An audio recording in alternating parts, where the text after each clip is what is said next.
parlarem del tema del cotxe. Exacte. I de la recarga, i el cotxe elèctric, etc. Aquí, com que ja portem una estona parlant tota la taula, m'agradaria també una mica d'interacció amb vosaltres. I la primera pregunta que us faria és, d'aquí quants teniu vehicle elèctric? 3. Vale, anem a la mitja més o menys del mercat. No, no hi ha cap problema. I ara us faré al revés. La idea que us portava més avui era explicar-vos una mica la conscienciació del vehicle elèctric. Vale? No, l'únic transport que és zero emissions i que és més eficient, més net i tot és el caminar. És l'únic que no produeix energia ni en el moment de la fabricació, no consumeix energia ni en el moment de la fabricació, doncs ni en el moment del pare i la mare, però poc més, no? No produeix, o sigui, no consumeix energia, no emet gasos, diguem, d'efecte hivernacle.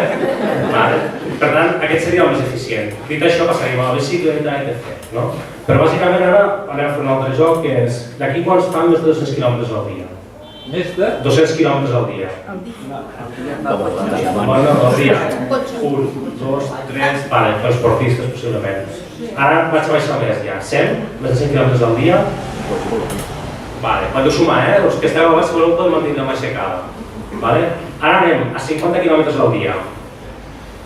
Vale, ja hi ha un tant per cent. I ara anem a 30 km al dia. Quanta gent fa 30 km al dia? Quan els que esteu a la mà, podem mantenir una aixecada, si voleu. Vale. Si anéssim baixant així, veuríem que al final entraríem que els que fem entre 30 i 60 km al dia seríem la majoria dels que estem aquí. Per tant, les bateries dels vehicles elèctrics avui que ens parlen molt de la por, de l'autonomia, la distància que sé, la majoria del dia a dia ho podríem cobrir.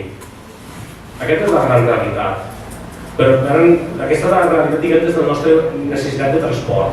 Però ara venen altres realitats, no? Que és dir, quan val un vehicle elèctric?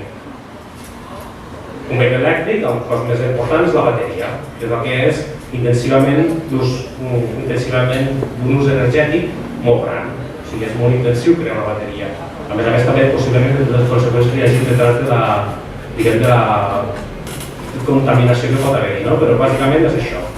Clar, estem parlant de vehicles que en general podem estar parlant de 10.000 euros cap a dalt, subvencionat, encara que l'Ajuntament ens ajudi, però si anem a parlar de vehicles com una marca o dues, si ens anem a quedar a la bateria, estem parlant de vehicles de 30.000 a 40.000 euros. El retorn d'aquests vehicles en el curt termini és una mica difícil. És una mica difícil, perquè a més de la por de la distància, que la podríem resoldre, llogant un vehicle de combustió interna als caps de setmana si vull fer distàncies de 300, 400 o 500 km, ho podríem resoldre. Bé, també el tema aquest del retorn de la inversió, no? Dir, ostres, és que són 7, 8, 10 anys. Però a més, després ara veiem i farem l'altre joc. D'aquí hi podeu anar mantenint la mà aixecada. Quants viuen en cases aïllades, aposades o unifamiliars? Ara, no baixeu la mà. Ara fico, d'aquí quants viuen en comunitats de veïns que tinguin pàrquings propietaris de la comunitat. Perfecte. Aquí és el que podem començar la revolució del vehicle elèctric. Per instal·lar un punt de càrrega a la llar, tenim 4 formes de fer-ho. La primera seria poder connectar el nostre carregador del cotxe al nostre comptador o al nostre quadre de proteccions de la llar. Clar, els que estem en una comunitat de veïns, si vivim als 7 pis, no podem baixar un cable fins a baix, per tant hem d'anar a buscar el comptador. Aquesta seria la forma, diguem, més ràpida de poder fer-ho, i de fet aquí podem fer-ho tots, per tant ja hem lligat, no? Viuen en una comunitat de veïns o en una casa familiar, més distàncies curtes. Per tant, el vehicle elèctric no és la que fa por. Després també, si estem en una comunitat de veïns, aquí és l'únic lloc on podem estar una mica tenint el lleus. Hi ha dues formes de fer-ho, o demanar un subministrament nou o fer-ho a través de la comunitat de veïns. Si demanem un subministrament nou, aquí sí que la llei ens obliga a que el disseny de l'escomesa sigui fins a un 15% de les places que hi hagi dins del pàrquing de la comunitat de veïns. Això no és que sigui una gran inversió, perquè al final el cost de la inversió del punt ve més des del punt de vista de les hores d'home i sobretot aquells que tingueu pàrquings amb una o dues plantes fora del forjat. Això són hores. Clar, sembla que no, però aquí hi ha un home pobre picant, o sigui... Taladro elèctric i ja està. Sí, però porta el taladro, paga el taladro... Són aquestes coses. Ja no s'ho pica, vull dir. No, ja poc. Bàsicament aquí el que volia ficar era la consciència de anem pensant a poc que els carregadors aniran apareixent dins les llars, que no és fàcil poder demanar-lo. En el curt termini també, si demanem a la comunitat de veïns, la llei ens empara. La forma que ho hem de fer és comunicar-li al president i escolti, vull instal·lar un punt de recàrrega del vehicle i durant els següents 30 dies els hem de presentar una memòria. Una memòria no significa ja una memòria tècnica feta per mi, és una memòria per a un neòfit de l'entorn, que és d'entendre quin és l'impacte que tindrà la comunitat. Si la comunitat en els següents 30 dies no ens contesta res, tenim autorització per tirar endavant. Si ens diu que sí, la comunitat ha de presentar als següents 60 dies una memòria tècnica en la qual desenvoluparà el projecte i instal·lar-la. I si no fan ni la memòria ni el projecte en els següents 60 dies, com a propietari o com que he demanat el dret, tinc dret a muntar el meu punt de càrrega. Per tant, també estem emparats davant la llei de treball amb això. O sigui, és un tema de conscienciació per part nostra, de l'ús que fem del vehicle i el que podem instal·lar. I ja per últim, ja lligant una mica amb tot el tema de la transició i tot això, insistia abans en el tema de les bateries dels vehicles que seran bateries amb rodes. De fet, comentàvem amb el company amb el Xavier fa poc, és que hi ha aparegut carregadors a les parets que permeten fer el que és l'intercanvi d'energia entre el cotxe per emmagatzemar o com el cotxe per a consumir. Això també anirà variant molt en el llarg termini. Per això es diu que vindrem una transició energètica o una revolució que encara no hem viscut, que ens costa molt assimilar-la i que possiblement en la factura de la llum en els propers anys veurem conceptes que no són a dia d'avui dins de la nostra ment. I ja per a finalitzar el vehicle elèctric, el que m'agradaria insistir és que com que és una novetat en el mercat s'està introduint. Com que s'ha introduït és car i a poc hem d'anar educant. Els punts de càrrega, per exemple aquí a Sabadell, que és un veí, n'hi ha dos davant del Corte Inglés, no està, no, regidor, ja? No.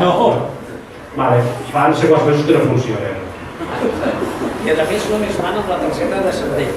A més de la interoperabilitat de les plataformes que ja no us volgut dir parlar, només volia conscienciar primer que podem tenir vehicle elèctric i no ho fem perquè tenim pors en el cap que ens infunden des de molts parts.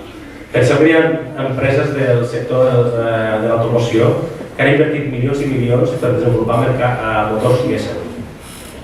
Si vosaltres fos una reinversió, permetiríeu que aquesta empresa desapareixés de l'internet. Per tant, aquí el que hem de fer és generar nosaltres la demanda i intentar ajudar en aquesta petició de la demanda. I ja per últim, que m'ha recordat el Conal Xavier, la interoperabilitat entre carregadors. A dia d'avui, un dels problemes que tenim és que si jo vull anar a un cotxe amb vehicle elèctric a un altre punt, he de portar la targeta de l'ICAEN per poder identificar-me, o he d'anar i fer-me abonat de la plataforma d'aquell punt elèctric que l'estigui gestionant, i això complica molt saber de fer. I sobretot el tema que la revolució vindrà d'aquelles zones que tinguin cases aïllades o desats o comunitats de veïns que vagin generant aquesta demanda. I a poc la gent que tindrà cotxe i que aparta al carrer anirà carregant aquells, com ha parlat abans del president de l'Ajuntament, les fotolineres o les electrolineres que seran aquelles càrregues ràpides. Aquí a poc ja va canviant el model. Però bueno, bàsicament el que us volia fer això, la consciència era un petit xoc perquè portem molta estona parlant aquí tots i qualsevol dubte o pregunta que vulgueu respondre, doncs encantat. Afegint al que acabes de dir, ara hi ha dos noves maneres de carregar el cotxe. Jo soc usuari del cotxe elèctric fa 3 anys i porto 120 quilòmetres. Vull dir que, a més, faig molts quilòmetres, no soc un usuari típic perquè el meu cotxe és de poca autonomia, perquè és de fa temps, ara tenen bastanta més autonomia, però Repsol ja té uns punts de pagament a les seves benzineres que es diuen IBI i que et fan pagar, i això és com acabarem en aquestes electrolineres, pagant per l'electricitat que consumim en aquests llocs.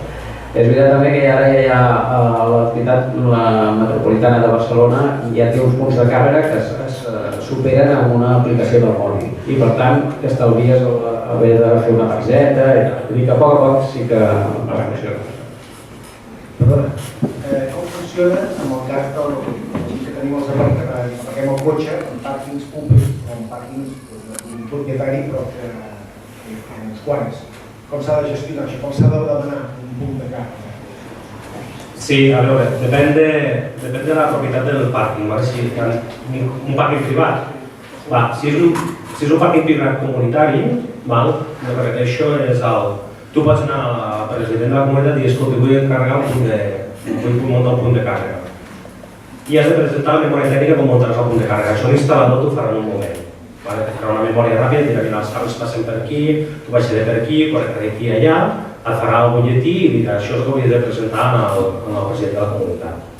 Llavors, Però no és cap comunitat, és un pàrquing públic. un senyor que té un aparcament que hi aparquem 20 cotxes. Llavors es demanarà bé al senyor. Si no vol, I si no vol, doncs llavors aquí sí que és difícil. És buscar un altre pàrquing, sí. Sí. I els vehicles híbrids? No els recomaneu? Bueno, els vehicles híbrids, és que hauria de fer... A veure, com ho explico? Els vehicles híbrids tenen doble mecànica, val? Per tant, com que tenen doble mecànica, tenen possibilitat de fallida més alta que qualsevol vehicle que només tingui una mecànica, perquè són dos. Per tant, el manteniment també es duplica. Tenen més pes, perquè porten doble motor, etc. A més, si sabeu també amb el WWTLP, que és aquest nou protocol per validar l'autonomia d'un vehicle, també l'han reduït molt perquè els vehicles híbrids el que fan és que comencen a consumir energia a partir dels 30 km, bueno, benzina. Clar, tu quan circules en baixes velocitats és a l'arrencar i al frenar. A partir d'allí tot és en benzina. Per tant, els consums, si són urbans, te poden ajudar bastant a la contenció, però quan surts de l'autopista o a la carretera, el consum es dispara, perquè a part són motors petits. Però bàsicament aquí és un tema de decidir, fer números, veure els consums reals i a partir d'aquí és triar el vehicle. Tots els vehicles contaminen, inclús, ja ho he dit, l'elèctric, al moment de la fabricació. Tots. Ara, és intentar ser més conscient que podem deixar un millor món als nostres fills intentant reduir la petjada el més aviat possible.